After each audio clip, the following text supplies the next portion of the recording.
The M&M Food Mart on Montpelier Avenue in the spotlight again. Macon-Bibb County leaders want to shut it down.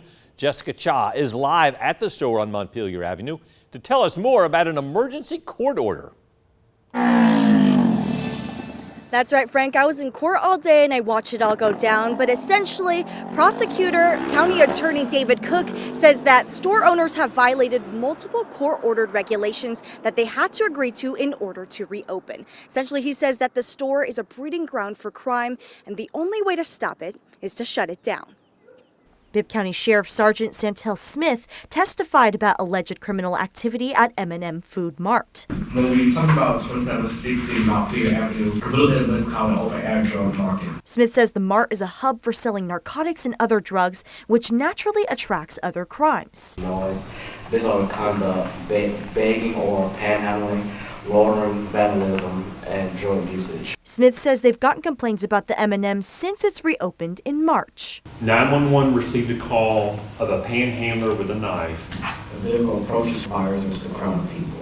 Cook says the mart has failed to report these crimes, and he says violating court-ordered regulations has contributed to criminal activity. That includes being open past 11 p.m. and failing to report to law enforcement when someone is on the property for longer than 10 minutes with no business in the store. It doesn't matter if it's spring, summer, winter, or fall. There's drug dealing at that store. There's shootings at that store. It's going to keep happening until we shut the store down.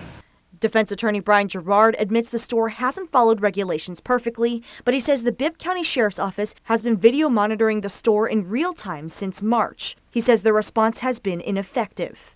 They have certainly tried to cooperate with law enforcement, and simply the law enforcement has thus far been unable to get a handle on the crime in the neighborhood. Gerard says just shutting down the store would not stop crime. He says that would also take away resources to a low-income area. There's clearly a limit to what private business can do, where law enforcement must pick up.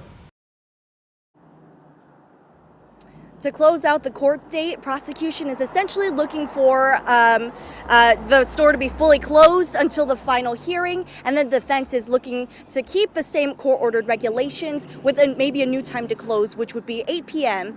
Rather than the 11 p.m. that it is now. Live in Macon, Jessica Cha, 13 WMAZ News. Back to you, Frank.